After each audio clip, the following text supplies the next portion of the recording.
Amin. Amin. Ya mesti mandine wong piyai kulino prihatin. Nduk Niken. Nggih, dalah Mas Bayu. Kula wis ngantu-antu ketemu kapan melih karo Nduk Niken. Para pamriksa ya wis ngenteni Nduk Niken Salindri lho. Nggih. Piye nek wis diinteni ya kudu diati-ati suarane dijaga sing becik. Nggih to Mas Yuda. Saestungke wong Mbak Niken nika cara sak menika cara kembang nembe mekar-mekare, cara bintang nembe bersinar-bersinarnya. Jaga swara, jaga serawung. Nggih. Nek panjenengan serawung seniman-seniwati kaya Ibu Waranggana kaca pengrawit wis pas. Nggih. Serawung karo Mas Yuda ya wis pas. Trep Ya pas. seniman ya kiai. Sing penting aja serawung iblis. Oke, nggih laras. Sapa kok enek wong jegok iki sapa kok? Piye to kowe iki maksudmu lho piye? Masuk kowe jak omongan niki jak omongan mosok aku ora. Lah terus karepmu piye? Paling ora yo teko opong. Ora ketampung piye ditekoki. Nah, ora kita. Oh, nggih. Nggih, Om Yudo, gimana Niken. kabarnya? Alhamdulillah kula pinaringan sehat. Alhamdulillah.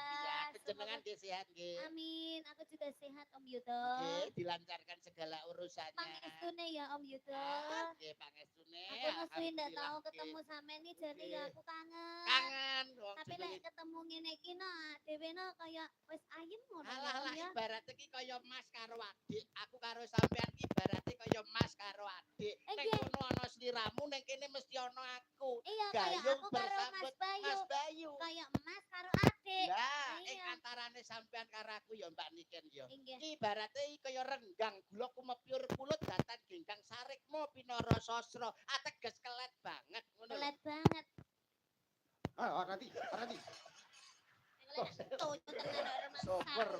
Ah, Ya, pura-pura. Wong ngene wong arepe Seneng. iki Kudune jenenge iki. seneng mondol. Nek dilus-lus kudune seneng arek-arek lho ana wong dilus-lus iki. Los kudune seneng. Wong dikaplok dilus-lus.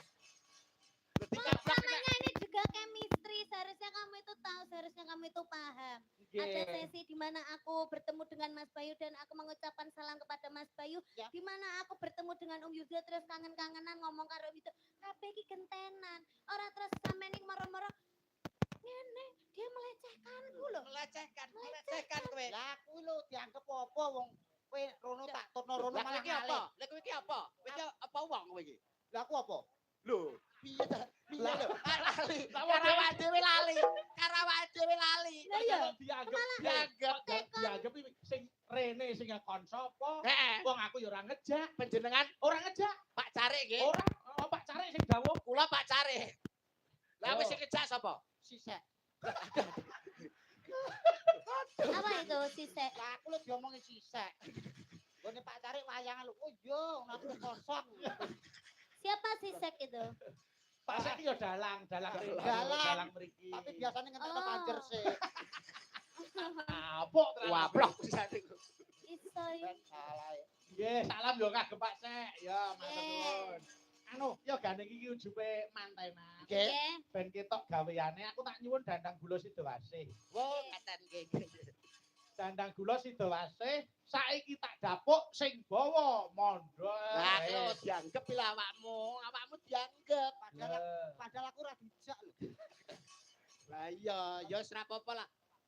Aku Ora yo apa-apa. ora apa-apa lah mewakili Pak Sisek. Ayo, sing bawa Mas Mondol ku langgame Nduk Niken. Sing apik. Langgame Setia Tuhu. Yo, saiki Mas Mondol makili Mas Fahrul. Yo, ora baen-baen lho. Kowe dadi Mas Fahrul, Sampeyan dadi Mas Fahrul, aku dadi Mbak Mbak Feni. Mbak Feni. Ngono. Masa ngono? Ya. Oh, berarti wingi metu. Lah. Lah Pak Fahrul berarti Ora manten. ngantek ngono. Pacaran. Ya ora nganti ngono kuwi.